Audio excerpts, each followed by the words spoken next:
বাজিতে আমি কি কি করে যুক্ত হলাম বা কেন যুক্ত হলাম? প্রথমত চরকির সাথে এটা আমার তৃতীয় কাজ। আর চরকি তো আমাদের দেশের জন্য খুব ভালো ভালো কন্টেন্ট প্রডিউস করছে। তো যখন আমাকে রিচ আউট করা হয় এই কাজটার জন্য, আমাকে বলা হয় যে এটা একটা ক্রিকেট নিয়ে একটা গল্প।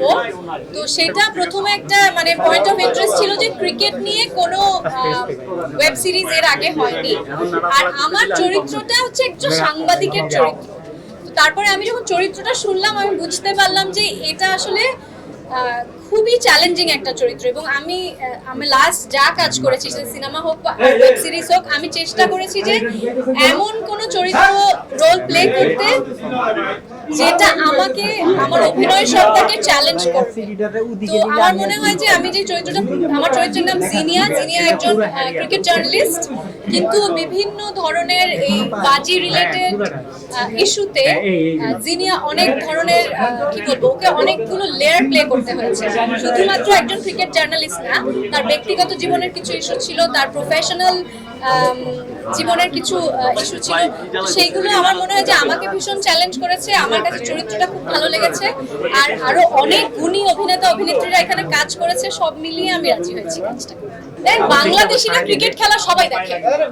আচ্ছা, আমার মনে হয় যে আমরা সবাই ক্রিকেট প্রেমী বাংলাদেশিরা।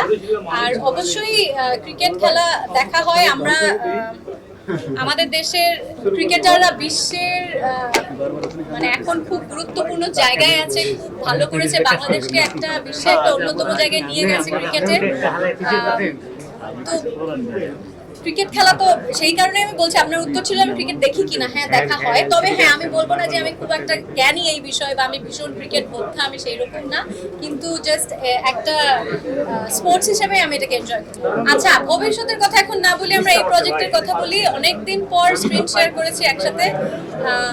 সেটা মানে শুধু যে তাসারের সাথে সেটা না, মনোজের সাথে অনেকদিন পরে কাজ করেছি, অর্ষার সাথে এই প্রথম স্ক্রিন শেয়ার করেছি। তো গুণী অভিনেতাদের সাথে, শিল্পীদের সাথে কাজ করতে তো ভালো লাগে। তবে ভবিষ্যৎটা এখন এই মুহূর্তে বলতে পারছি না, কারণ আমি তো খুব কম কাজ করি। তো আমি এখনো যাই এই প্রজেক্টের পরে নেক্সট প্রজেক্ট কি আমি সেটাই জানি। আমি ওভারঅল কাজ করাটাই, আমি এত কম কাজ করি যে আমি কাজ করাটাই মিস করি না। অভিনয়টা ভালোবাসার জায়গা থেকে করি, আর কম কাজ করি আমার মনে হয় সেই জন্যই মনোযোগ দিতে পারি কাজে। আর এইবার আমি বলি যে এখন আমার এই ঈদে এই বাংলায় এই বাজি ওয়েব সিরিজটা রিলিজ হচ্ছে চরকিতে। ওপার বাংলাতে আমার আরেকটা কাজ, একটা সিনেমা রিলিজ হবে এক সপ্তাহের মধ্যেই। তো এইরকম বছরে একটা দুটো কাজ করে যদি দর্শকরা ভালোবাসা দেয় তাহলে আমার বেশি কাজ করার দরকার। আচ্ছা, আমার অনেকদিন পরে কি আমার রোজার ঈদে কাজল রেখা রিলিজ পেয়েছে। আর গত বছর মাইসেলফ অ্যালেন স্বপন চরকিতে রিলিজ করেছে। তো বছরে একটা দুটো কাজে আমার জন্য অনেক। আচ্ছা, ওটিটি কে আপনি কতটুকু সাকসেসফুল মনে করছেন সামনে? আমি বাংলাদেশে ওটিটি খুব ভালো করছে, চরকি তো ভীষণ ভালো করছে। অ্যাকচুয়ালি ওটিটির যেসব কন্টেন্টগুলো হচ্ছে, অন্য ওটিটির কন্টেন্টও সবগুলোর মান আমি বলবো যে আমরা বিশ্বমানের কাজ করছি আসলে।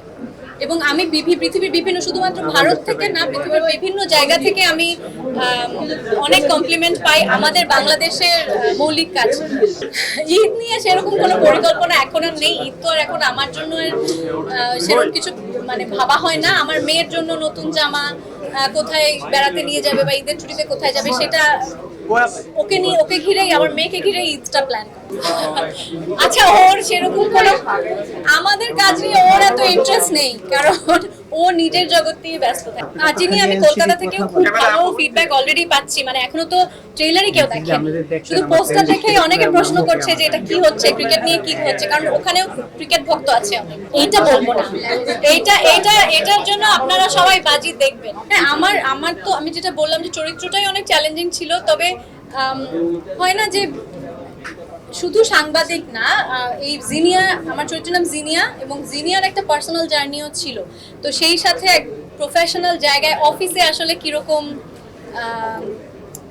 আচার ব্যবহার থাকে একটা সাংবাদিকের, কলিগদের সাথে কিভাবে ইন্টারঅ্যাক্ট করে, তার ব্যক্তিগত জীবন কেমন হতে পারে, আমি আমার কল্পনার জগতে নিজের মতো একটা ভেবে নিয়েছি। আমার পরিচালক আমাকে কিছুটা গাইড করেছে।